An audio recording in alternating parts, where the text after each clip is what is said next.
దేవుని నామానికి స్తుతి కలుగును గాక. దేవాది దేవునికి కృతజ్ఞతలు. అలాగే కూడి వచ్చిన మీ అందరికీ నా హృదయపూర్వక వందనాలు తెలియజేసుకుంటున్నాను.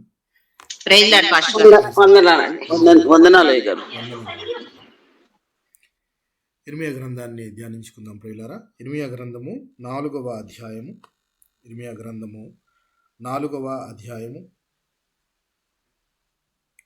9 నుంచి 14 వచనాలను మనము చదువుకుందాం. నేడు ధ్యానిద్దాం. 4వ అధ్యాయము 9వ వచనం నుంచి 14 వచనాలను మనము ధ్యానిద్దాం. ఇదే యెహోవా వాక్కు. ఆ దినమున రాజును అధిపతులను ఉన్మాదులగుదురు, యాజకులు విశ్రాంతి నొందుదురు, ప్రవక్తలు విస్మయమొందుదురు. అప్పుడు నేనిట్లాంటిని, కటకట యెహోవా ప్రభువా, ఖడ్గము హత్య చేయుచుండగా నీవు మీకు క్షేమము కలుగునని చెప్పి నిశ్చయముగా ఈ ప్రజలను యెరూషలేమును బహుగా మోసపుచ్చితివి. ఆ కాలమున ఈ జనులకును యెరూషలేమునకును ఇలాగు చెప్పబడును, అరణ్యమందు చెట్లు లేని మెట్టల మీద నుండి వడగాలి నా జనుల కుమార్తె తట్టు విసురుచున్నది. అది తూర్పార పట్టుటకైనను శుద్ధి చేయుటకైనను తగినది కాదు. అంతకంటే మిక్కుటమైన గాలి నా మీద కొట్టుచున్నది. ఇప్పుడు వారి మీదికి రావాల్సిన తీర్పులు సెలవిత్తును అని యెహోవా చెప్పుచున్నాడు. మేఘములు కమ్మునట్లు ఆయన వచ్చుచున్నాడు. ఆయన రథములు సుడిగాలి వలె నున్నవి. ఆయన గుర్రములు గద్దెల కంటే వేగము గలవి. అయ్యో, మనము దూకుడు సొమ్మైతిమి. యెరూషలేమా, నీవు రక్షింపబడినట్లు నీ హృదయంలో నుండి చెడుతనము కడిగి వేసుకొనుము. ఎన్నాళ్ళ వరకు నీ దుష్టాభిప్రాయములు నీకు కలిగి ఉండును?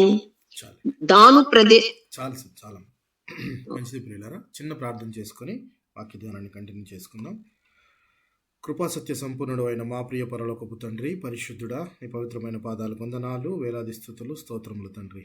గడిచిన దినములన్నీ కూడా నాయన నీ బలిష్టమైన రెక్కల చాటున మమ్మలను కాచి కాపాడి సజీవుల లెక్కలో ఉంచి మా దినములు పొడిగించారు. అందును బట్టి మీకు వందనములు, కృతజ్ఞతలు తెలియజేసుకొనిచున్నాము తండ్రి. మీరిచ్చిన ఈ దినమందు మీ సన్నిధిలో మీ పాదాల చెంత మేమంతా ఇలాగన కూడుకొని మా కొరకు దాచి ఉంచిన లేఖనములను మేము ధ్యానించుకొని పోచుండగా మీరు నాతో మాతో మాట్లాడమని ప్రార్థించి వేడుకొనిచున్నాము.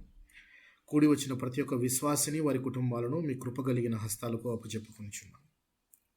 వారు ఏవే అవసరతలో ఉన్నారో నాయన, వాటన్నిటినీ తండ్రి మీ పరలోకపు సమృద్ధిలోంచి మీ చిత్తానుసారము తీర్చమని ప్రార్థిస్తున్నాం. మరన్నిటికంటే ముఖ్యమైనది నాయన, మేమంతా ఇలాగన కూడుకుని మా ఆత్మీయ జ్ఞానాన్ని పెంపొందించుకున్నట్టుకు నాయన మీరు మా కొరకు దాచి ఉంచిన లేఖనములను మేము ధ్యానిస్తూ ఉన్నాం. మరి కావాల్సిన జ్ఞానమంతయు దయచేయండి. మాలో ఏ జ్ఞానము లేదు ప్రభువా, మీరిచ్చు జ్ఞానము చప్పునే నాయన మేమంతా నడుచుకుని చుండగా ప్రభువా, ఏ జ్ఞానమైతే మా జీవితాలను వెలిగిస్తుందో, ఏ జ్ఞానమైతే మా జీవితాలను కట్టుకున్నట్టుకు ఉపయోగపడుతుందో అది మాకు ప్రసాదించమని ప్రార్థించి వేడుకొనిచున్నాం. రాలేకపోయిన వారిని కూడా జ్ఞాపకం చేసుకోండి. రావాలని ఆశపడుతున్న వారిని త్వరపడి రప్పించమని ప్రార్థిస్తున్నాం. అలాగనే ప్రభువా, ఈ గూగుల్ మీట్లో నాయన కూడి వచ్చిన ప్రతి ఒక్కరి యొక్క కుటుంబాలను మరొకసారి నాయన మీ కృప కలిగిన హస్తాలుగా చెప్పుకొనిచున్నాం. ఆయన ఆత్మీయ వృద్ధి పొందుటకు మీ కృప చూపండి, కావలసిన సహాయము దయచేయండి. ఈ కూడికకు ఆదియో అంతము మీరే నడిపించమని ఈ ప్రార్థనంతా కూడా ప్రభువా యేసుక్రీస్తు వారి అతి పరిశుద్ధమైన నామములో అడిగి వేడుకొనిచున్నాం తండ్రి. ఆమేన్. మంచిది ప్రియులారా, ఇర్మియా గ్రంథాన్ని కొన్ని దినముల నుంచి మనం ధ్యానిస్తూ ఉన్నాం. ఇర్మియా గ్రంథములో మనము 14వ సెషన్కి చేరుకున్నాము. సో ఈ ఇర్మియా గ్రంథమును మనం అనేక దినముల నుంచి అనేక అంశాలుగా విభజించుకొని వింటూ ఉన్నాం. ఎలాగంటే 3 భాగాలుగా మనం విభజించుకున్నాం. మొదటి భాగము ఇర్మియా గారి ఇంట్రడక్షన్, అలాగే ఇర్మియా గారి పిలుపు, ఇర్మియా గారికి పిలుపు అందుకోవటం అన్నమాట. దేవుని నుంచి పిలుపు అందుకోవటము, ఆయన తల్లి గర్భమందు రూపింపకబడక మునిపే ఆయన్ని దేవుడు ప్రతిష్ఠించుకున్నాడు, తన పని చేయుట కొరకు ప్రతిష్ఠించుకున్నాడు అని చెప్పి చదువుకున్నాం. రెండవ భాగం వచ్చేటప్పటికి యూదాకు ప్రవచనాలు, యూదా దేశమునకు ప్రవక్త అయిన ఇర్మియా ద్వారా దేవుడు చెప్పే ప్రవచనాలు. అయితే ఈ ఇర్మియా గారి ముందుగా వచ్చిన ప్రవక్త అయిన యెషయా గారిని కనుక మనం గమనించినట్లయితే ఆయన యెరూషలేం పట్టణాన్ని అషూరియుల బారి నుండి కాపాడగలిగాడు. సక్సెస్ఫుల్గా కాపాడా? జ్ఞాపకం ఉందా మీకు? అది యెరూషలేము పట్టణమును అష్షూరీయుల బారి నుండి యెషయా గారు కాపాడాడు. జ్ఞాపకం ఉందా మీకుది?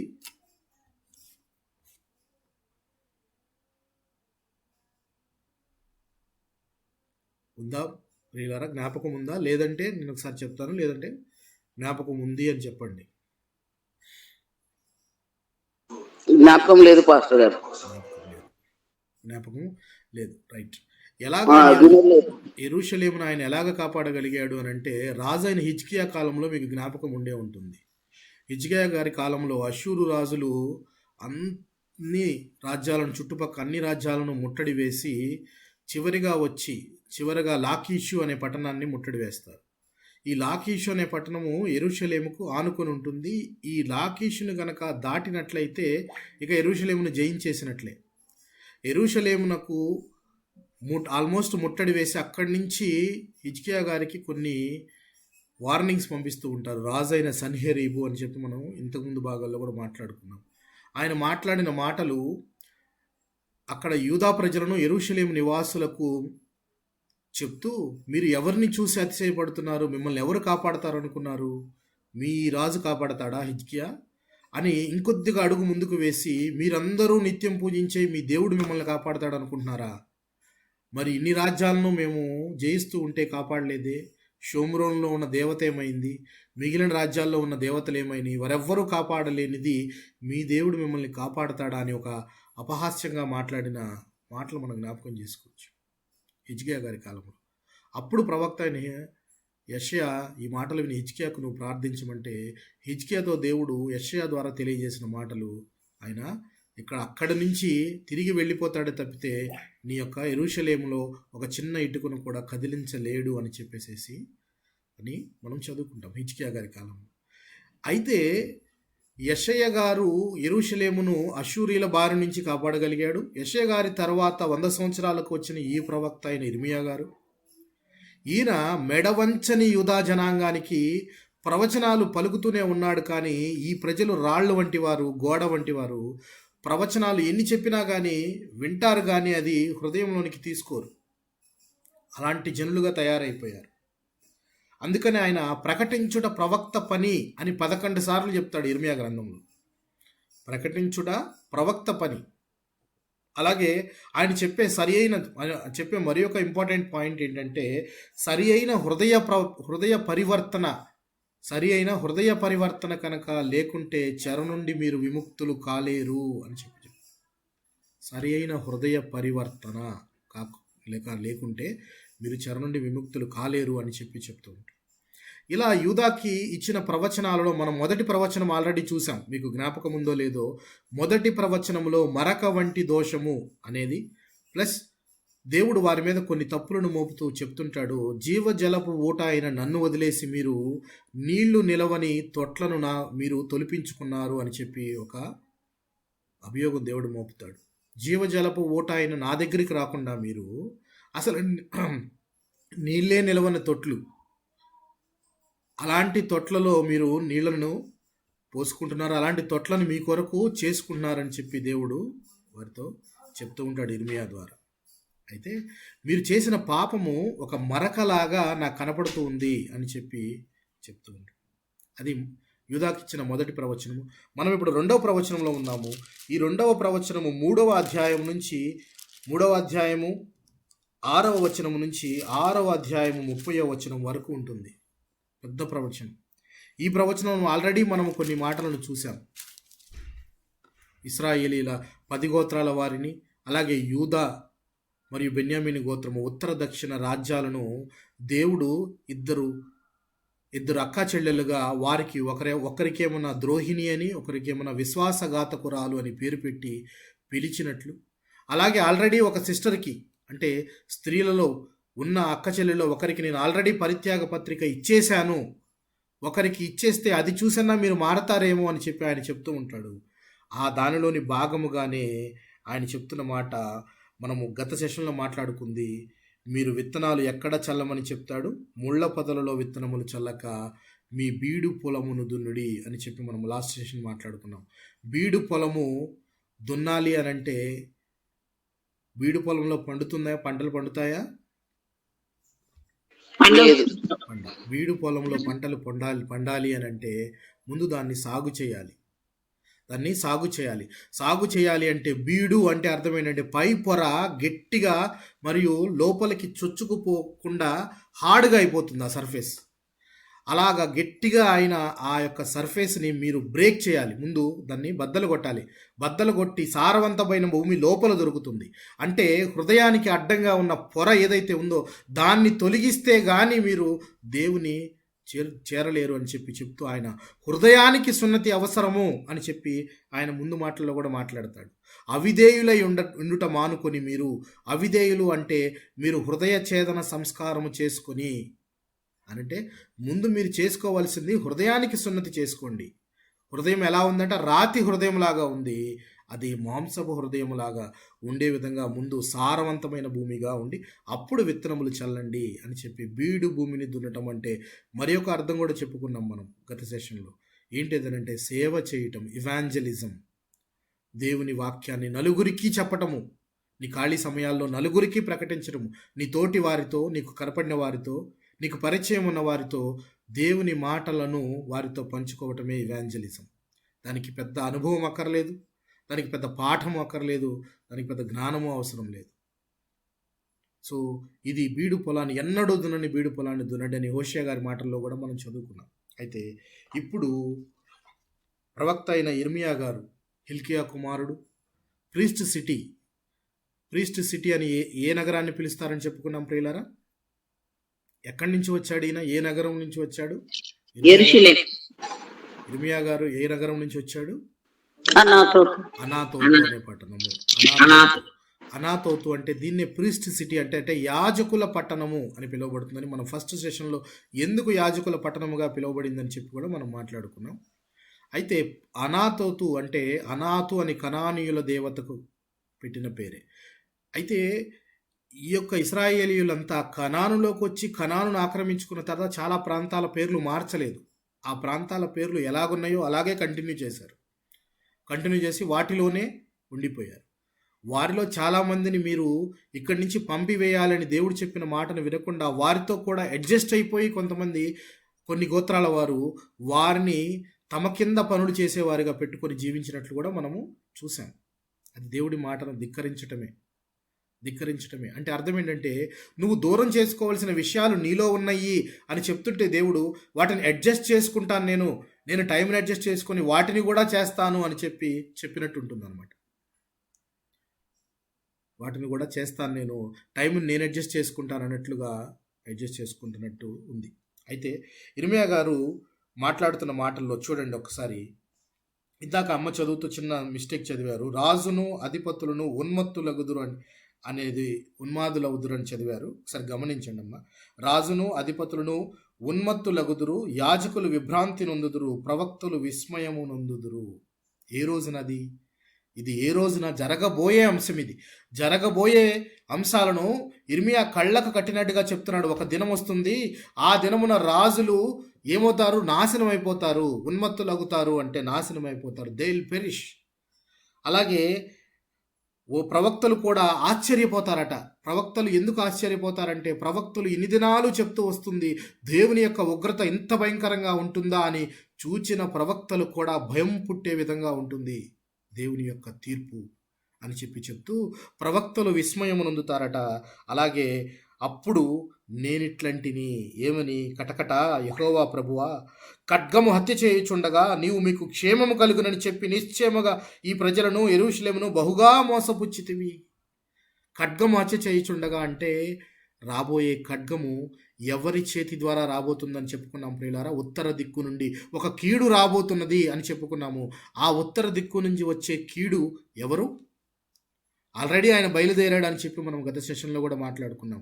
ఆయన దారిలో ఉన్నాడు, రాబోతున్నాడు, వచ్చి అందరినీ నాశనం చేయబోతున్నాడు అని ఒక రాజు గురించి మాట్లాడుకున్నాం. ఏ రాజు ఆయన? బబులోను రాజు వచ్చి ఆయన ఖడ్గం కింద అందరూ హతమవుతుంటే అప్పుడు ఇర్మియా గారు అనుకుంటారంట, కటకట దేవుడా, యెరూషలేమునకు క్షేమమని కూడా చెప్పావు కదా, నువ్వు మమ్మల్ని మోసపుచ్చావా అంటే దేవుడు ఎప్పుడూ మోసపుచ్చేవాడు కాదు. తను చెప్పిన మాటలను మనము ఉల్లంఘించాము. లేక ఇశ్రాయేలీయులు ఉల్లంఘించారు, యూదా జనులు ఉల్లంఘించారు. అందుకే ఖడ్గము కింద హతులవుతూ ఉన్నారు వారు. వారంతా హతులవుతుంటే ఆ కాలమున ఈ జనులకు యెరూషలేమునకు ఇలాగ చెప్పబడుతుందట యెరూషలేమునకు. ఏంటది? అరణ్యమునందు చెట్లు లేని మెట్టల మీద నుండి వడగాలి నా జనుల కుమార్తె తట్టు విసురుచున్నది.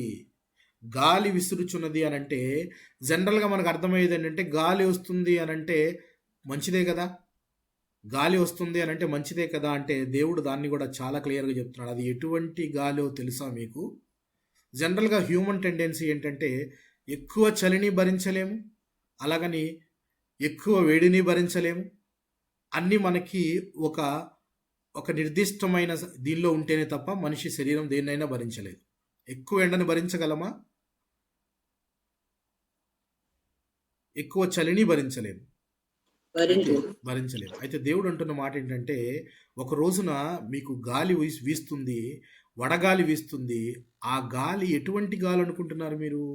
జనరల్గా వేడి గాలి వచ్చింది అంటే, వేడి గాలి అనగానే గాలి వస్తుంటే జనరల్గా పొలంలో తూర్పు ఆరబడుతూ ఉంటారు. ఎందుకది మీకు ఐడియా ఉందా? గాలికి పొట్టు ఎగిరిపోతుంది, మంచివన్నీ కింద పడతాయి, వెయిట్ ఉన్నవన్నీ కింద పడతాయి, పొట్టంతా గాలికి ఎగిరిపోతుంది. అంటే సెపరేషన్, మంచి వారిని చెడ్డవారిని సెపరేట్ చేయటం. అటువంటి గాలి అనుకుంటున్నారా? అది కాదు. పోనీ మంచి గాలి వస్తే దుర్గంధం వెళ్ళిపోతుందా లేదా? మంచి గాలి వస్తే దుర్గంధము అంటే చెడు వాసన వెళ్ళిపోతుందా లేదా? ఎందుకంటే వచ్చిన గాలి చెడుని తీసుకుని వెళుతుందా లేదా? వెళుతుంది. అలాంటి గాలి కూడా కాదు. దేవుడు ఏమంటున్నాడు? మీరు అలా అనుకుంటున్నారేమో, వేడిగా వచ్చే గాలి తూర్పారబడుతుంది అంటే సపరేట్ చేస్తుంది, మంచివారికే శిక్ష కలుగుతుంది, చెడ్డవారికే శిక్ష కలుగుతుంది, మంచివారికి కలగదు అనుకుంటున్నారేమో. లేక పరిశుద్ధులు వీరు కారు అని చెప్పి సపరేట్ చేయడానికేమో. అది కూడా కాదు. క్లెన్సింగ్ కూడా కాదు, మొత్తం మీదకి రాబోతుంది. అదేంటండి? మరి మీరు అడగచ్చు, అదేంటి పాస్టర్ గారు, మరి పాపం చేయని వాళ్ళకి ఎలా శిక్ష అనుభవిస్తారు పాపం? మరి వాళ్ళు ఎందుకు శిక్ష అనుభవించాలి? అట్లా ఎందుకు ఉంటుంది అని అంటే, దానియేలు ఏం పాపం చేశాడు బాబు చెప్పండి? యెహెజ్కేలు ఏం పాపం చేశాడు? దానియేలు అంటే దానియేలు యొక్క 3 స్నేహితులు చిన్న దశలోనే తీసుకుని పోబడ్డారు కదా, మరి వారేం పాపం చేశారు? సో దేవుని శిక్ష ఇక్కడ అందరి మీదకి రాబోతుంది అని చెప్తూ, వేడి గాలి వస్తుంది, ఆ వేడి గాలి ఏదో పరిశుద్ధపరచడానికో వేరు చేయడానికి అనుకుంటున్నారో కాదు, అది మిక్కుటమైన గాలి అని చెప్తూ ఉన్నాడు. ఇప్పుడు మీకు నేను తీర్పులు సెలవిస్తానని చెప్పి దేవుడు చెప్తున్న మాట. నేను ఇస్తాను చూడండి తీర్పులు మీకు. ఆ తీర్పులు ఎలా ఉంటాయంటే, దేవుడు వచ్చే రాకడ గురించి, ఆ ఉగ్రత గురించి చెప్తూ ఉన్నాడు. చూడండి ప్రియులారా, యెహోవా చెప్పుచున్నాడు, మేఘములు కమ్మునట్లు ఆయన వచ్చుచున్నాడు, ఆయన రథములు సుడిగాలి వలెనున్నవి, ఆయన గుర్రములు గద్దల కంటే వేగము గలవి. అయ్యో, మనము దోపుడు సొమ్మైతిమి. దోపుడు సొమ్ము అంటే అర్థం ఏంటి?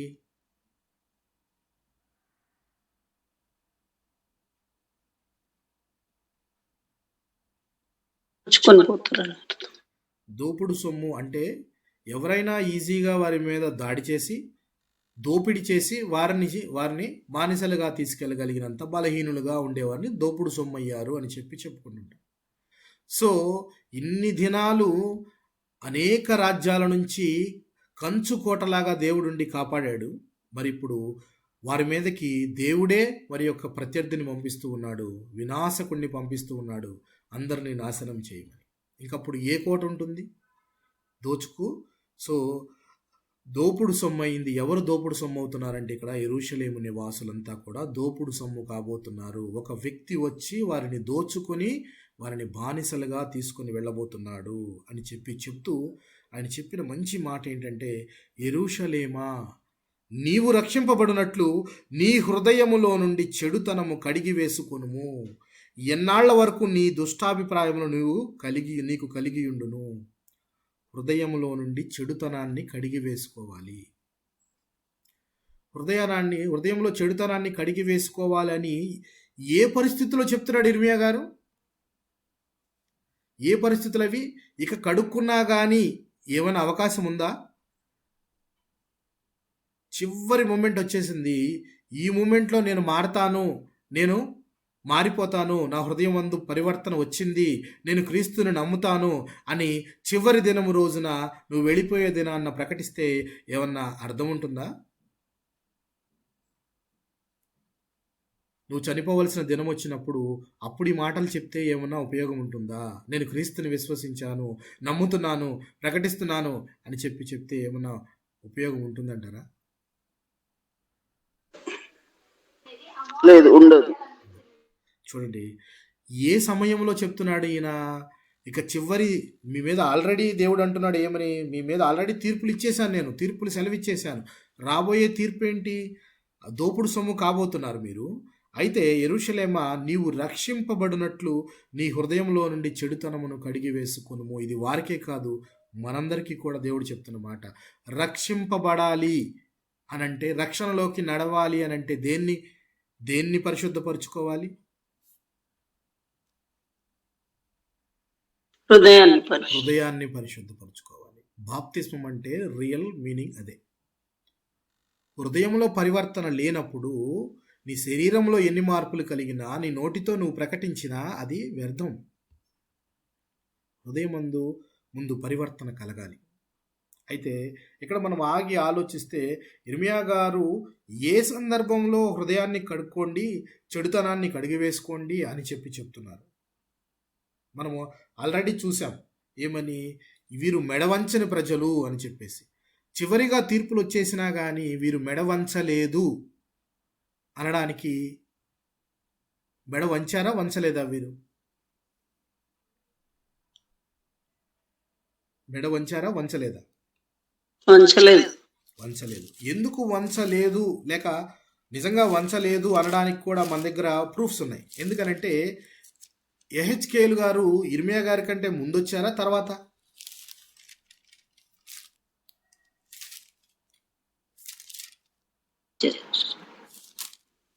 యెహెజ్కేలు అనే ప్రవక్త ఉన్నాడు. ఆ ప్రవక్త ఇర్మియా గారి తర్వాత వచ్చిన ప్రవక్త, ముందు వచ్చిన ప్రవక్త? తర్వాత వచ్చిన ప్రవక్త యెహెజ్కేలు అని మనము జ్ఞాపకం చేసుకోగానే మనకి మైండ్లో రావాల్సింది ఏంటంటే, చెరలో ఉన్న వారి మధ్య ప్రకటించే ప్రవక్త. ఈయన సమకాలికుడు ఇర్మియా గారికి, ఇర్మియాకి సమకాలికుడు, దానియేలు గారికి సమకాలికుడు ఈయన. ఎందుకంటే ఇర్మియా గారు చెరకు వెళ్ళిపోగా, లేక వెళ్ళిపోయే ముందు జనాలకు, వెళ్ళిపోయిన తర్వాత అక్కడ నివసించే జనాలకు వాక్యం చెప్తుంటే, దానియేలు గారు రాజులకు మరియు ఆ రాజ్యంలో ఉన్నవారికి ప్రకటిస్తూ ఉంటే, చెరలో ఉంటారు చూసారా, ఆ చెరలో ఉన్నవారి మధ్య వాక్యం ప్రకటించేది ఎవరు? ఈ యెహెజ్కేలు గారు. ముగ్గురిని 3 రకాల ఉద్దేశాలతో దేవుడు ప్రవక్తలుగా ఉపయోగించుకున్నాడు. యెహెజ్కేలు గారిని ఎక్కడ ప్రవక్తగా ఉపయోగించుకుంటున్నాడు? చెరలో ఉన్నవారి మధ్య. చెరలో ఉన్నవారు శిక్షను అనుభవిస్తూ ఉంటే అప్పుడు వారి హృదయాలు ఎలా ఉంటాయి? జనరల్గా శిక్ష పడింది ఆల్రెడీ, ఎలా ఉంటారు? సో చెరలో ఉన్నవారు, జైల్లో ఉన్నవారు ఆల్రెడీ ఇర్మియా గారు చెప్పారు, చెప్పినా వినలేదు. వినకుండా ఉన్నవారికి యెహెజ్కేలు గారు ఏం చెప్తున్నారో చూద్దాం. యెహెజ్కేలు గ్రంథము 11వ అధ్యాయము 19వ వచనాన్ని చూద్దాం.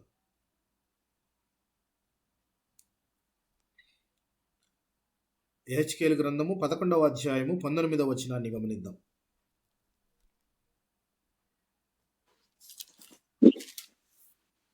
వారు నా కట్టడలను నా విధులను అనుసరించి గైకొనున్నట్లు నేను వారి శరీరములలో నుండి రాతి గుండెను తీసివేసి వారికి మాంసపు గుండెని ఇచ్చి వారికి ఏక మనసు కలుగజేసి వారి యందు నూతన ఆత్మను పుట్టింతును.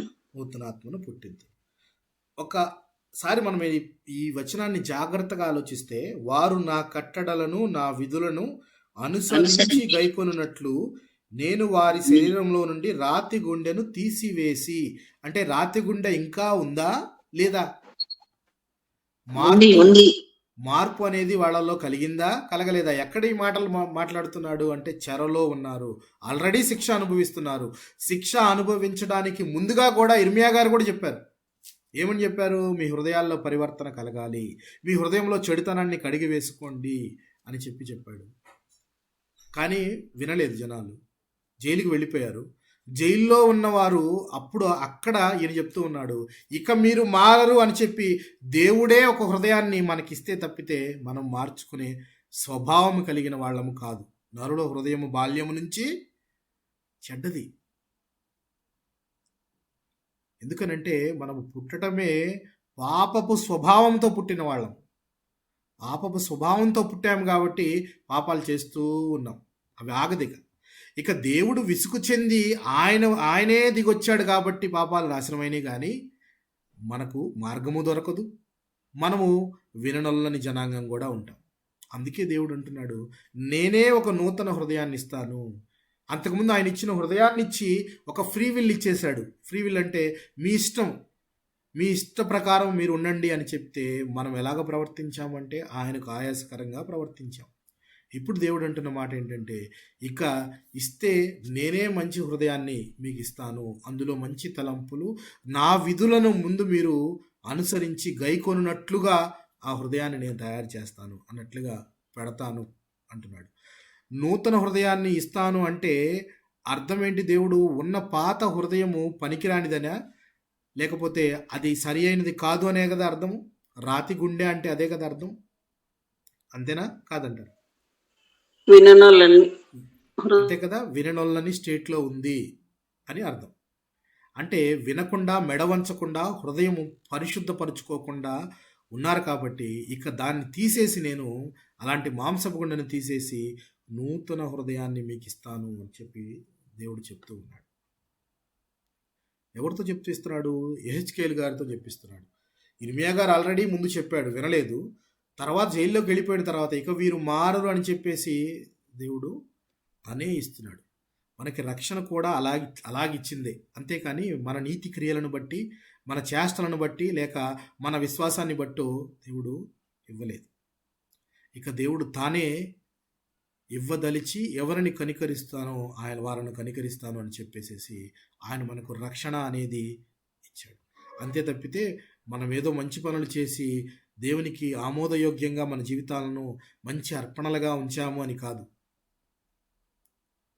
కేవలం అది ఆయన కృప వలననే మనము ఈ రోజున జీవించుచున్నాము అనేది మనము అనుదినము లేవగానే మనం జ్ఞాపకం చేసుకోవాల్సిన మాట.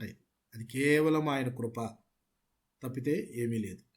చూడండి, యెహెజ్కేలు గారు ఇదే మాటని రెండోసారి కూడా మాట్లాడుతున్నాడు. 36వ అధ్యాయము 26వ వచనాన్ని కనుక గమనించినట్లయితే, 36వ అధ్యాయము 26వ వచనాన్ని కనుక గమనించినట్లయితే ఇది కూడా సేమ్ ఈయన మాట్లాడుతుంది. నూతన హృదయము మీకు ఇచ్చేదను, నూతన స్వభావము మీకు కలగజేసేదను, రాతి గుండె మీలో నుండి తీసివేసి మాంసపు గుండెను మీకిచ్చేదను. అప్పుడు నా ఆత్మను మీ యందుంచి నా కట్టడలను అనుసరించి వారిని గాను, నా విధులను గైకొని వారిని గాను మిమ్మును చేసేదను. అన్లెస్ ఆయన చెయ్యిందే మనము చేసే స్వభావమే లేదు మనకి. ఆయన కట్టడలను అనుసరించే స్వభావం మనకు లేదు. అది ఆయన కృప చూపించి అలాంటి హృదయాన్ని మనకిస్తే తప్పితే, ఒక మెషిన్లో చూసారా, మెషిన్లో పెట్టినట్టు అలా పెడితే తప్పితే మనం మారం. అందుకని ఆయన అంటున్నాడు, నేను ఇస్తాను, అప్పుడు నా కట్టడలను అనుసరించాలి, నా విధులను మీరు గైకొనాలి, అలాంటి హృదయాన్ని మీకు ఇస్తాను.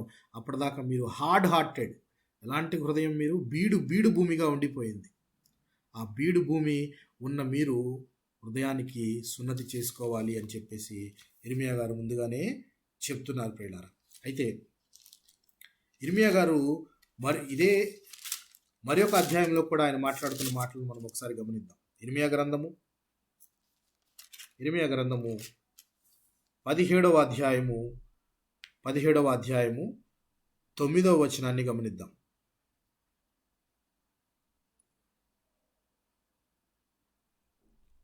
9-10 వచనాలను గమనిద్దాం.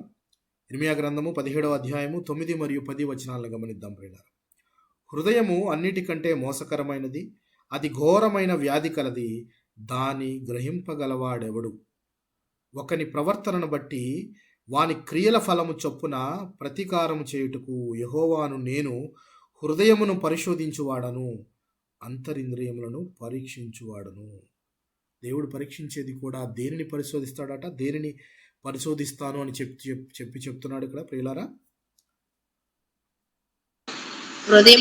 హృదయమును పరిశోధించువాడను అంటే హృదయాన్ని లక్ష్య పెట్టేవాడిగా ఉన్నాడు దేవుడు. పైరూపాన్ని లక్ష్య పెట్టడు అని చెప్పి మనము ఎక్కడ తెలుసుకున్నాం? సమూయేలు గారితో దేవుడు మాట్లాడుతున్నప్పుడు మనం చూసాం. సమూయేలు గారితో దేవుడు మాట్లాడుతున్న మాటలను చూసాం. ఎవరి విషయంలో? అది ఎవరి విషయంలో? పై రూపాన్ని నేను లక్ష్య పెట్టను అని చెప్పటము దావీదు గారి విషయంలో మనం గమనిస్తాం. ఓకే, అయితే ఈయన ఇర్మియా గారు అంటున్న మాట ఏంటంటే హృదయం అన్నిటికంటే మోసకరమైనదట. అంటే వెరీ డిసీట్ఫుల్ థింగ్. మన మానవ శరీరంలో అన్నిటికంటే ప్రమాదకరమైనది ఏంటి అనంటే ఈ హృదయమే. ఎందుకంటే హృదయంలో వచ్చిన ఆలోచనలన్నీ కూడా మాటల ద్వారా వచ్చేస్తూ ఉంటాయి. అందుకనే ప్రసంగి గారు ఒక మంచి మాటను మనతో మాట్లాడుతున్నారు. అదొకసారి చూడండి.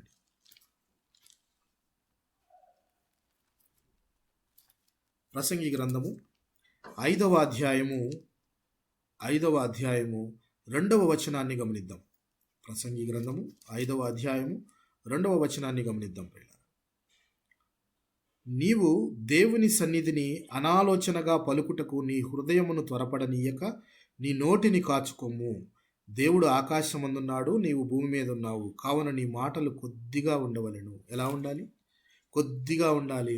హృదయాన్ని త్వరపడనీయక నీ నోటిని కాచుకొమ్ము. హృదయం త్వరపడితే వెంటనే ఎక్కడి నుంచి వచ్చేస్తుంది?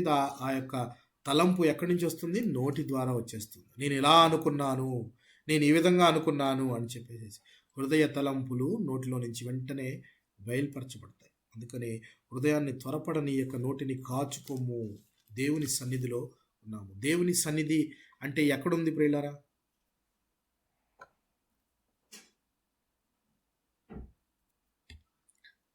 దేవుడి సన్నిధి అంటే ఎక్కడుంది? ప్రత్యేకంగా ఏదైనా ప్రదేశంలో ఉందా? యెరూషలేములో ఉందా? మన మధ్యనే. Very good. ఎందుకంటే దేవుని సన్నిధి ఆయన he's omnipresent and omnipotent. ఆయన సర్వాంతర్యామి, సర్వశక్తివంతుడు.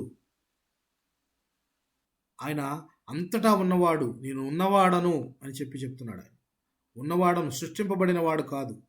ఒక చిన్న పిల్లవాడు ఒక పాస్టర్ని ఒక ప్రశ్న అడిగాడట. ఏమనంటే సృష్టికర్త మనల్ని సృష్టించింది ఎవరు అని అడిగాడట. అడిగితే ఆయన సృష్టికర్త అన్నాడట. మరి సృష్టికర్తను సృష్టించింది ఎవరు అని అడిగాడట ఆ ప్రశ్న. అడగగానే దానికి సమాధానం ఏం చెప్పాలని ఒక సెకండ్ ఆలోచించి ఆయన అంటున్న మాటట, సృష్టికర్తను సృష్టించాలి అని అంటే ఆ సృష్టికర్త ఈయనకన్నా పెద్దవాడై ఉండాలి, పెద్ద సృష్టికర్త అన్నాడు. అనగానే ఆ పిల్లోడు వెంటనే ఇంకో ప్రశ్న అడిగాడు, ఆ పెద్ద సృష్టికర్తను సృష్టించింది ఎవరు అని. ఈయన అనగానే పెద్ద సృష్టికర్తను సృష్టించాలంటే ఆయనకన్నా పెద్దవాడై ఉండాలి, అంటే ఇంకా పెద్ద సృష్టికర్త అన్నాడు. ఈ పిల్లవాడు కొద్దిగా ఆలోచించి మరలా ఇంకా పెద్ద సృష్టికర్తను సృష్టించింది ఎవరు అంటే ఇంకంతకన్నా ఇంకేముంటుంది, ఇంకొద్దిగా పెద్ద సృష్టికర్త అన్నాడు.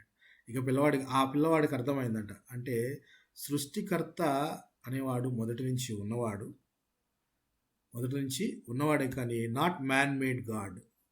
మనుషులచే తయారు చేయబడిన వాడు కాదు. చాలామంది అనుకుంటూ మనుషులు తయారు చేసి దేవుళ్ళను అమ్ముతూ ఉంటారు. పౌలు గారు 3వ ప్రయాణంలో ఒక వ్యక్తి అర్తమీదేవి అనే దేవత యొక్క గుళ్ళను చేసి అమ్ముతూ ఉంటే ఆ వ్యాపారం చెడిపోయింది. అంటే చేతి పనులతో చేసే వాటిలో దేవుడు ఉండడు, లేక అవన్నీ కూడా మోసపూరితమైనవి అని పౌలు గారి మాటల ద్వారా తెలియబడి అనేక మంది జ్ఞానం తెలుసుకుని ఆ గుళ్ళను కొంట మానేస్తారు. వ్యాపారం పడిపోయిందని చెప్పి ఆయన వెంటనే వాళ్ళందరూ వ్యాపారస్తులంతా ఒక చోట కూడగట్టుకొని ఈయన ఎలాగైనా కానీ అడ్డు చెప్పాలి ఈయనకి అని చెప్పేసి వచ్చి ఆయన మీద దాడి చేయాలని ప్రయత్నిస్తారు. సృష్టికర్త ఆయన ఉన్నవాడు, సృష్టింపబడినవాడు కాదు, ఉన్నవాడు. ఆదియందు మనం చదువుకున్నప్పుడు మొట్టమొదటి ఆదికాండంలో మొదటి వచనం మనం చదువుకున్నప్పుడే ఏమని మనకు అర్థమవుతుంది? భూమి నిరాకారముగా శూన్యముగా ఉండెను, చీకటి అగాధ జలముల పైన కమ్మి ఉండెను, దేవుని ఆత్మ జలముల పైన అల్లాడుచు ఉండెను అంటే అల్లాడుచు ఉండెను. ఇట్ వాజ్ దేర్, ఆల్రెడీ ఉంది అక్కడ. సృష్టించి ఎవరో చేసింది కాదు, ఎవరో చేయాల్సిన అవసరం లేదు. ఇక్కడ మనం ఏం చేసుకుంటున్నాము? అలాంటి సృష్టికర్తను మనం తయారు చేసి ఒక బొమ్మలోనో, ఒక చెక్కలోనో, ఒక బండలోనో, ఒక రాతిలోనో చూసుకుంటూ, వాటిని ప్రార్థించుకుంటూ ఇదే దేవుడని మనము నమ్ముతూ వాటి వైపు వెళుతూ ఉన్నాం. సో ఇక్కడ చెప్తూ హృదయం అట అన్నిటికంటే మోసకరమైనది, అది ఘోరమైన వ్యాధి కలది. ఏం వ్యాధి ఉంది దానికి? వ్యాధి కలది. దాన్ని గ్రహింపగలవాడెవడు? ఎవడు గ్రహింపగలడు? ఒకని ప్రవర్తనను బట్టి వాని క్రియల ఫలము చొప్పున ప్రతీకారం చేయుటకు యెహోవాను నేను హృదయమును పరిశోధించువాడను. నీ హృదయాన్ని పరిశోధిస్తాను. హృదయాన్ని పరిశోధిస్తాను అని అంటే దేవుడు ఇక్కడ ఎంత గొప్ప మాట చెప్తున్నాడంటే, క్రియల ఫలము చొప్పున ప్రతీకారం చేయుటకు. క్రియల ఫలము చొప్పున ప్రతీకారం చేయుటకు అంటే ఇందులో కూడా ఒక ఇన్నర్ మీనింగ్ ఒకటి ఉంది. చేస్తున్న క్రియలు మంచివే అయినప్పటికీ నీ ఉద్దేశాలు మంచివి కానప్పుడు అవి కరెక్ట్ అంటారా? కాదంటారా? ఎన్నో దాన ధర్మాలు లేకపోతే ఇంకో మంచి పనులు చేస్తున్నావు, ఆదరిస్తున్నావు, అనేక సపర్యలు పరిచర్యలు చేస్తున్నావు, కానీ అంతరంగమందు నీ హృదయం మాత్రము కరెక్ట్ కాదు. నీ ఆలోచనలు మాత్రము రాంగ్. నేను ఎందుకు చేయాలి, ఎవరో చెప్పిన దాన్ని బట్టి చేస్తున్నాను అని హృదయం మందు తలంపులు దేవుడు పరిశోధించేది నీ క్రియల ప్రతిఫలము చొప్పున ప్రతీకారం చేయటానికి హృదయాన్ని పరిశోధిస్తాడు ఆయన. క్రియలను కాదు పరిశోధించేది. క్రియలను పరిశోధిస్తే నీ క్రియలు మంచివే ఉన్నాయి అనుకుందాం ఫర్ ఎగ్జాంపుల్, కానీ హృదయమందు నీ తలంపు మాత్రము చాలా తప్పుగా ఉండి ప్రవర్తన మాత్రం నువ్వు వేషధారిగా చూపిస్తూ చేస్తుంటే అవునా కాదా? అవునంటారా కాదంటారా?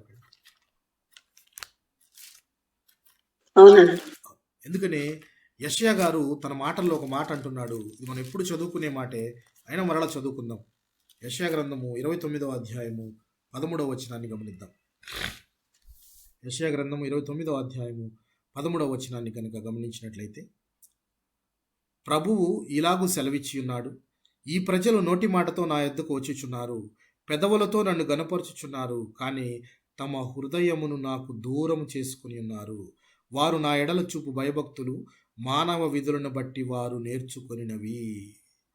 అంటే నోటి మాటతో స్తుతిస్తున్నారు, పాటలు పాడుతున్నారు, చర్చికి వెళ్తున్నారు, సంఘానికి వెళ్తున్నారు, అన్ని కార్యక్రమాల్లో పాల్గొంటూనే ఉన్నారు. కానీ అవన్నీ ఎవరు నేర్పించారు వాళ్ళకి? వారి తల్లిదండ్రులు నేర్పించారు, లేక వాళ్ళ గ్రాండ్ ఫాదర్సో గ్రాండ్ మదర్సో నేర్పించారు. వాళ్ళను బట్టి వీరు వెళ్తున్నారు, కానీ వాళ్ళ హృదయంలో లేదు. దేవుని దగ్గరికి నేను వెళ్ళాలి, దేవుణ్ణి స్తుతించాలి, దేవుడు నాకు మరొక దినాన్ని ఇచ్చాడు అని కృతజ్ఞతలు అర్పించాలి, ఇది కేవలము కృపచేతే మనం రక్షించబడ్డాము, లేకపోతే నశించిపోవలసిన వారము, మన పాపము చేత మనము చచ్చిన స్థితిలో ఉండగా క్రీస్తుతో కూడా మనలను బ్రతికించెను అనే మాటను మనము విశ్వసించని వారముగా మనం చేసే క్రియలలో వెళ్ళి పాటలు పాడుతూ స్తుతిస్తూ ఉంటాము, కానీ హృదయాన్ని మాత్రము దేవునికి దూరముగానే ఉంచుకుంటున్నాము. ఇది కరెక్ట్ అంటారా? దేవుడు పరిశోధిస్తే దేన్ని పరిశోధిస్తున్నాడు? నోటి మాటతో నువ్వు స్తుతించిన పాటను పరిశోధించడు ఆయన, నీవు వచ్చిన అటెండెన్స్ను పరిశోధించడు ఆయన, నీ హృదయమును పరిశోధిస్తాడు.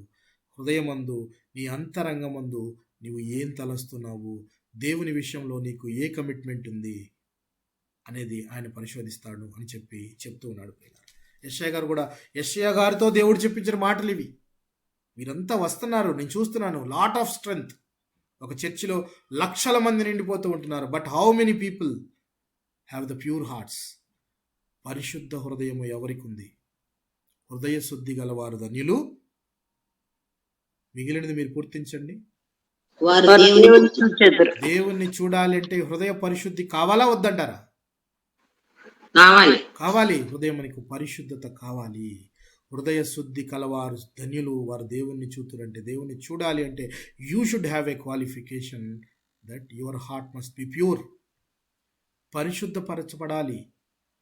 అలాంటి హృదయము కలిగి ఉండాలి నువ్వు. అంతేకాని నువ్వు ఎన్ని పాటలు పాడినా, ఎన్ని పద్యాలు చేసినా, ఎన్ని రాతలు రాసినా కానీ హృదయాన్ని పరిశోధిస్తాడు దేవుడు అనే మాటను మనం ఎప్పుడూ జ్ఞాపకం చేసుకునే వారంగా ఉండాలి.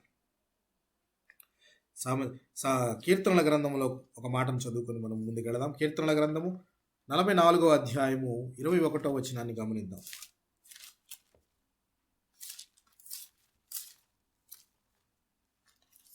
కీర్తనల గ్రంథము 44వ కీర్తన 21వ వచనాన్ని కనుక మనం గమనించినట్లయితే,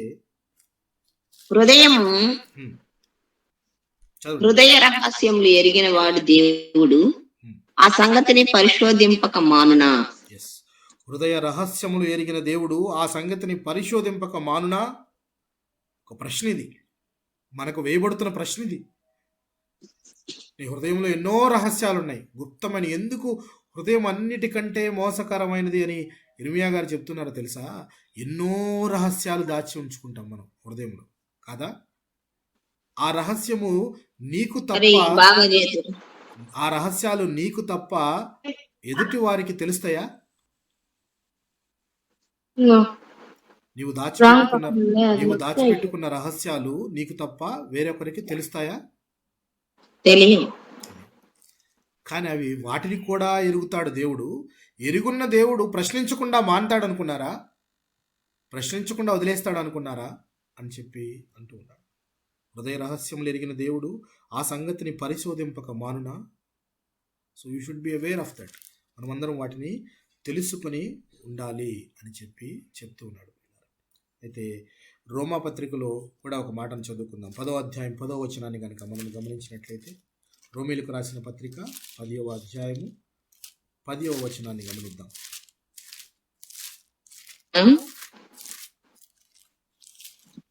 ఏలయనగా నీతి కలుగునట్లు మనుష్యుడు హృదయములో విశ్వసించును, రక్షణ కలుగునట్లు నోటితో ఒప్పుకొనును. ఏలయనగా నీతి కలుగునట్లు మనుష్యుడు హృదయములో విశ్వసించును, రక్షణ కలుగునట్లు నోటితో ఒప్పుకొనును. హృదయమందు ముందు విశ్వాసము లేకుండా, విశ్వసించకుండా నోటితో ప్రకటించినా కానీ వ్యర్థమది. హృదయమందు ముందు విశ్వాసం కలిగిందా, విశ్వసించావా అని హృదయంలో ఉండాలి. తర్వాత నోటి మాటతో ప్రకటింపాలి. అప్పుడే రక్షణ కలుగుతుంది. ఇప్పుడు ఇర్మియా గారు చెప్పిన మాట కూడా అదే కదా. ఇర్మియా గారు చెప్తున్న మాట ఏంటి? 4వ అధ్యాయంలో మనము, నీవు రక్షింపబడినట్లు నీ హృదయంలో నుండి చెడుతనమును కడుగు వేసుకొను. రక్షింపబడాలి అంటే చెడుతనాన్ని కడిగి వేసుకోండి అని చెప్పి అక్కడ యూదా ప్రజలకు చెప్తున్నాడు ఆయన. చెడుతనాన్ని కడిగేసుకోండి అయ్యా అని చెప్తూ ఉన్నాడు పిల్లలు. అయితే సామెతల గ్రంథంలోనూ కూడా ఒక మంచి మాట మనం జ్ఞాపకం చేసుకుందాం. 21వ సామెత 2వ వచనాన్ని గమనిద్దాం.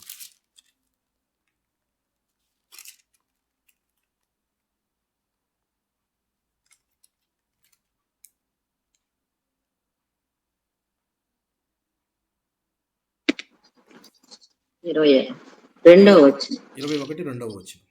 ఒకడు తనకేర్పరచుకున్న మార్గము ఎట్టిదైనను తన దృష్టికి అది న్యాయముగానే అగపడును, యెహోవాయే హృదయములను పరిశీలన చేయువాడు. ఇదేంటంటే, ఒక వ్యక్తికి తను ఆలోచించిన ఆలోచన కరెక్టే అనిపించవచ్చు. ఎందుకనంటే నేను చేసే పని నాకు రైట్ అనిపించవచ్చు, కానీ తీర్పు తీర్చడం ఈ పని కాదు అని చెప్పి దేవుడు చెప్పాడు. కాబట్టి మనం కూడా తోటి సహోదరులు, తోటి క్రైస్తవులు, విశ్వాసంలో ఉన్నవారినో నువ్వు ఇది తప్పు చేశావు, నువ్వు ఇలా చేసావు, అలా చేసావు అని తీర్పు తీర్చే పని మనది కాదు. Maybe he's right from his side, he's right from his point of view. అతని దృష్టిలో అతనిది కరెక్టేమో, కానీ దాన్ని పరిశోధించేది ఎవరు? నువ్వు నేను కాదు. తోటి విశ్వాసిగా నువ్వు కావాలంటే అతన్ని ఆదరించగలవు, బాధలో ఉన్నప్పుడు ఆదరించగలవు, 4 ఆదరించే మాటలు చెప్పగలవు, విశ్వాసంలో జారిపోకుండా అతను పైకి లేవడానికి కావాల్సిన మాటలను చెప్పగలవు. కానీ తప్పు ఎత్తి చూపించుట అనేది నీ పని కాదు. దేవుడు అంటున్నాడు, అందుకే ఒకడు తనకేర్పరచుకొనిన మార్గం ఎట్టిదైనను తన దృష్టికి అది న్యాయముగానే అగపడును, యెహోవాయే హృదయములను పరిశీలన చేయువాడు ఆయనే, తీర్పు తీర్చువాడు ఆయనే. సో ఆయన పరిశీలన చేస్తాడు దాన్ని. నువ్వు నేను కరెక్ట్ అంటావో, లేకపోతే ఇంకొకతను నేను కరెక్ట్ అంటే కొట్టుకోవటం కాదు, కానీ ఎవరిది కరెక్టు ఏంటి అని నీ హృదయం.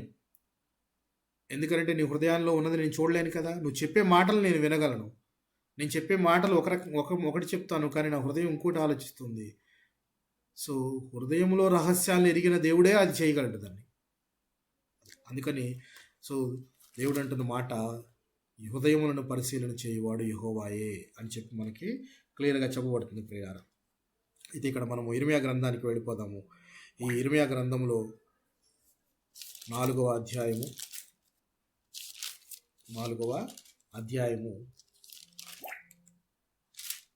చూడండి ప్రియుల. యెరూషలేమా, నీవు రక్షింపబడినట్లు నీ హృదయంలో నుండి చెడుతనమును కడుగు వేసుకొనుము. ఎన్నాళ్ల వరకు నీ దుష్టాభిప్రాయములు నీకు కలిగి ఉండును. అంటే నీ అభిప్రాయాలు దుష్టమైనవి, అవి నీకు ఎన్నాళ్ల వరకు ఉంచుకుంటావు? ఎన్ని దినాలు ఉంచుకుంటావు? రక్షణ అవసరం లేదా నీకు? రక్షించబడే ఆవశ్యకత లేదనుకున్నావా? నీవు రక్షింపబడాలి అనంటే హృదయమును శుద్ధిపరచుకోవాలి కంపల్సరిగా. అందుకే 4వ అధ్యాయంలో ఆయన అన్నది, హృదయానికి సున్నతి అవసరము. ఎందుకంటే హృదయం నుండే జీవధారలు బయలువెళ్ళును అని చెప్తూ ప్రభువైన యేసుక్రీస్తు వారు కూడా తను చెప్పిన మాటల్లో శిష్యులంతా కాళ్ళు కడుక్కున్నారా, చేతులు కడుక్కున్నారా, వాళ్ళు అపవిత్రపరచబడతారంటే ఆయన ఏం చెప్పాడు మాట? జ్ఞాపకం ఉందా మీకు?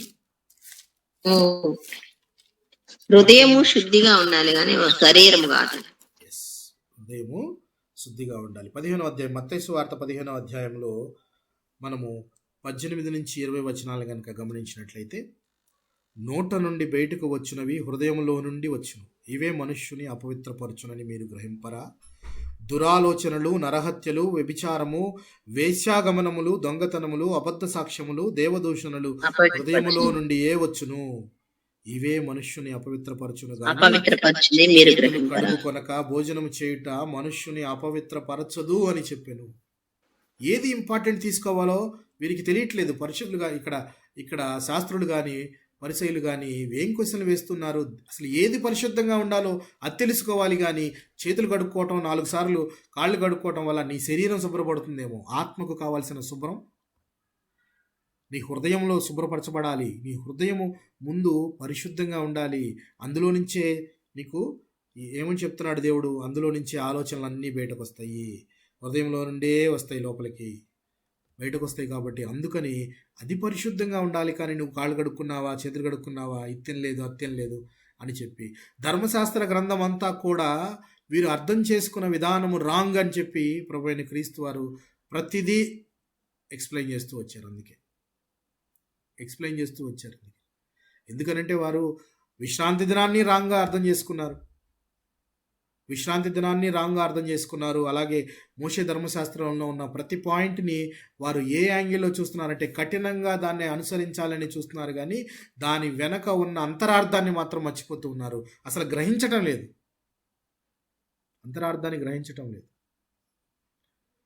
మోస్ట్ ఆఫ్ ద థింగ్ చేతులు కడుక్కోకుండా వాళ్ళు తిన్నారు అని అంటే జనరల్గా జరిగేది, చేతులు ఏమన్నా శుభ్రంగా లేకపోతే అతని కడుపులోకి వెళ్ళి అతని శరీరానికి ఏమైనా కావచ్చు. కానీ అపవిత్రము అనేది ఎలా జరుగుతుంది? దేవుడు అందుకే క్లియర్గా ఎక్స్ప్లెయిన్ చేశాడు. ఏమని ఎక్స్ప్లెయిన్ చేశాడు ఆయన? నోట నుండి బయటకు వచ్చినవి హృదయంలో నుండి వచ్చును. అంటే నోట్లోంచి వచ్చే మాటలు కానీ, మన ఆలోచనలు కానీ, దొంగతనము, అబద్ధ సాక్ష్యములు, దేవదూషణములు ఇవన్నీ కూడా హృదయంలో నుండే వస్తాయి, ఎక్కడి నుంచో రావు. జనరల్గా నోటి మాట మాట్లాడినప్పుడు చాలామంది అనే మాట జనరల్గా టంగ్ స్లిప్ అయిందండి అని చెప్తుంటారు. విన్నారా ఎప్పుడైనా మీరు? టంగ్ స్లిప్ అయిందండి అని అంటుంటారు. విన్నారా ఎప్పుడైనా? పొరపాటున నోరు జారిందండి అంటుంటారు. నోరు జారిందండి. నోరు జారడానికి నోటిని వెనక కంట్రోల్ చేసేది ఏంటి? నోట్లోకి మాట రావాలంటే ముందు ఎక్కడ పుట్టాలి తలంపు? హృదయంలో పుట్టాలి. హృదయంలో పుట్టిన తలంపు నోట్లోంచి వస్తుంది అని క్లియర్గా బైబిల్ చెప్తుంది. అప్పుడు జారడానికి అవకాశం ఎక్కడుంది? ఈ తలంపు నీకు ఇంతకుముందు నుంచి ఉంటే కానీ నీ నోట్లో నుంచి రాదు. అప్పటికప్పుడు నువ్వు మాట్లాడుతూ ఉంటే అందులోంచి క్రియేట్ కాదు ప్రియులారా. సో విస్తారమైన మాటల్లో దోషము దొర్లక మానదు అని చెప్పింది. సో ఇక్కడ హృదయంలో తలంపులు ముందు వాటిని శుభ్రపరచుకోవాలి, వాటిని శుద్ధంగా ఉంచుకోవాలి. దానికి సున్నతి అవసరం. అంతేకాని మీ శరీరానికి సున్నతి చేసుకోపోవటందు ఏమీ లేదు అని చెప్పి పౌలు గారు అంటున్నారు. అందుకే దాని గురించి పెద్ద కౌన్సిల్ కూడా జరిగింది, అవునా కాదా?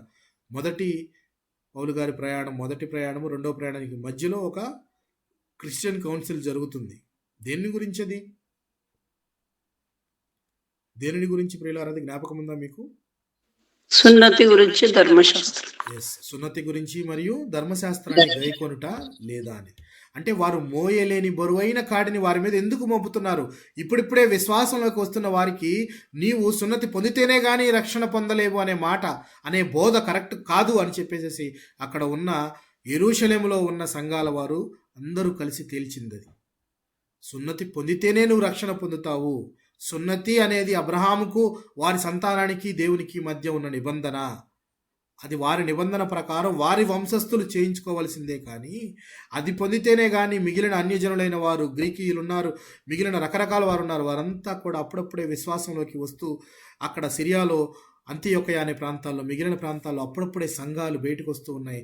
క్రీస్తును విశ్వసిస్తున్నారు, యేసే మెస్సయ్య అని వారందరూ కూడా తెలుసుకుంటున్న దినాల్లో నీవు సున్నతి పొందాలి, మోషే ధర్మశాస్త్రం ప్రకారం బ్రతకాలి, విశ్రాంతి దినాన్న ఇది చేయకూడదు అది చేయకూడదు అని చెప్పి వారు చెప్పే మాటలు రాంగ్ కాన్సెప్ట్స్తో ఉన్న వాటన్నిటినీ దేవుడు వీరందరి చేత జవాబిప్పించాడు. సున్నతి అవసరము లేదు అని చెప్పేసి.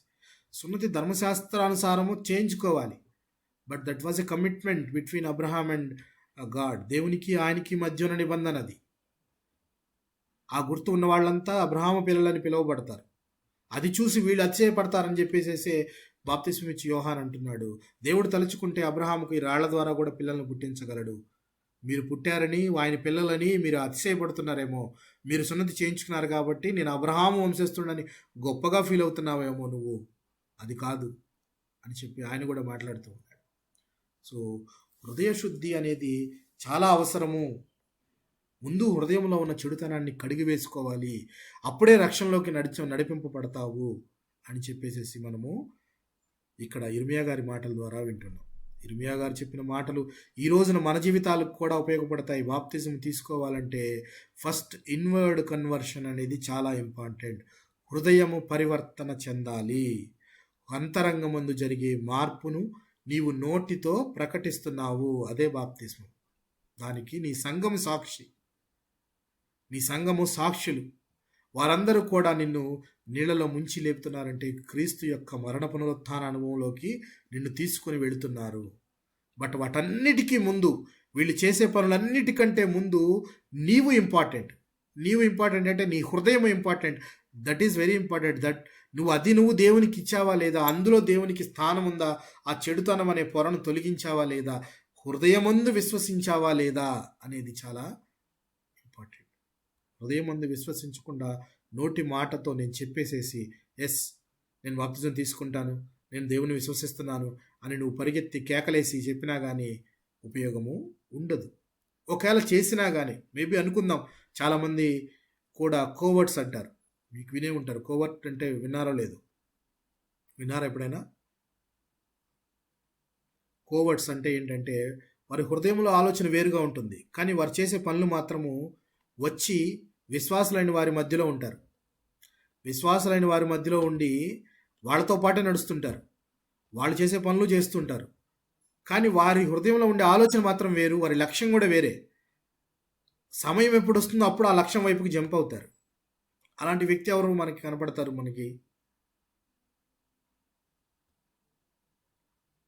అలాంటి వ్యక్తి ఎవరు మనకి బైబిల్లో కనపడతారు ప్రియులారా?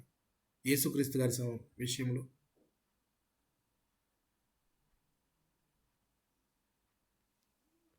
ఎవరు కనపడతారు? వింటున్నారా?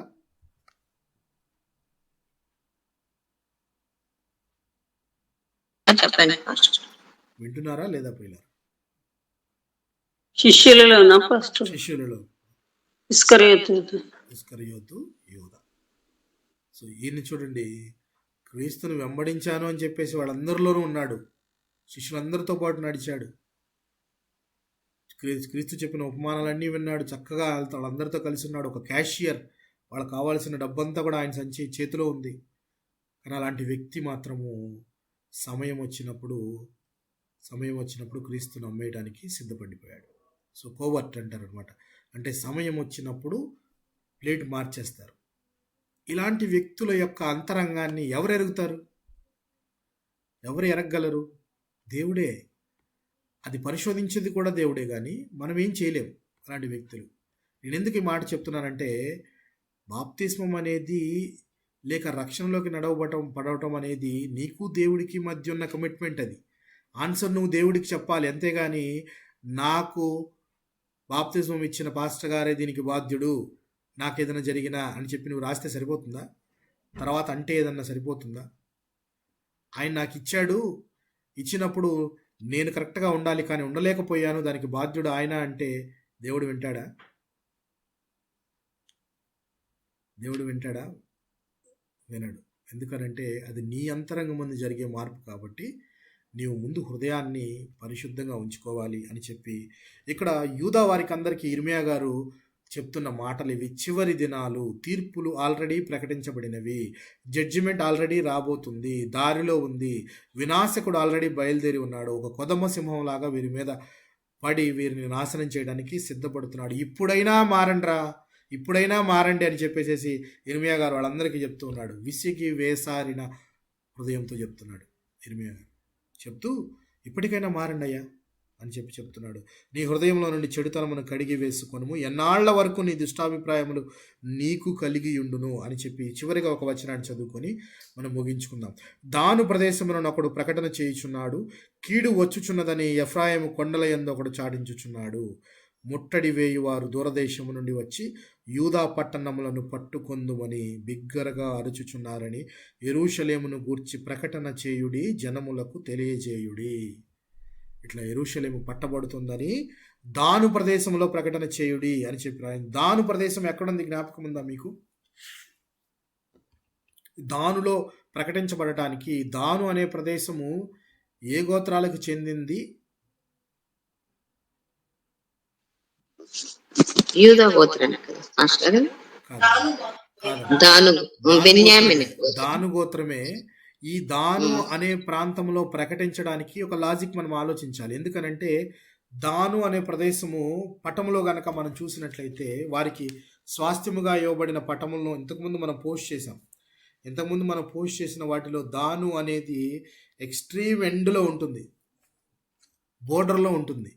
అది మీ దగ్గర ఎవరి దగ్గర ఉంటే తిరిగి పోస్ట్ చేస్తే ఒకసారి చూడండి. దానిలో దాను అనే ప్రదేశము చివరిగా ఉంటుంది.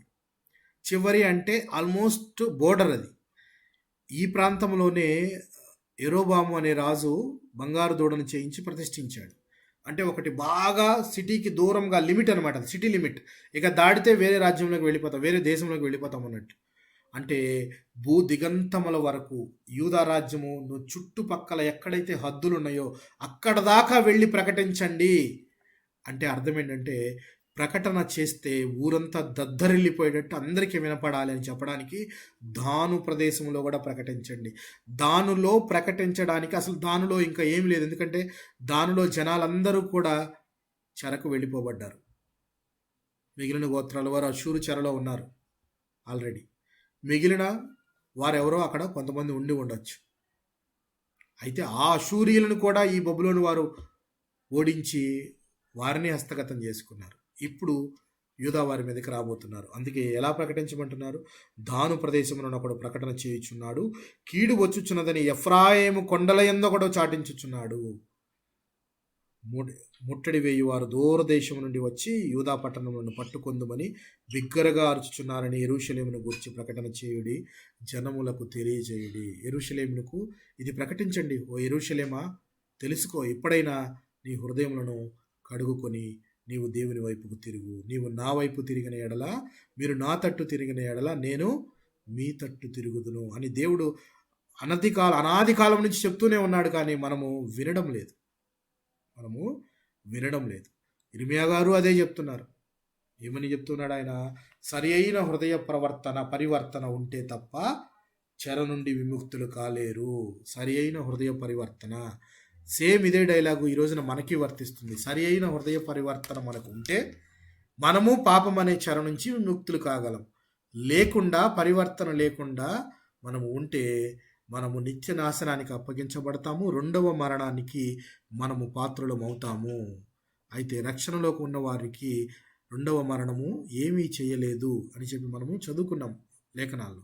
సో హృదయ పరివర్తన అనేది ఉంటే రక్షించబడగలము అనేది ఇర్మియా గారి మాటల్లో యూదా వారికి చెప్పే మాటలే కాకుండా మనతో కూడా ఆయన చెప్తున్న మాటలవే.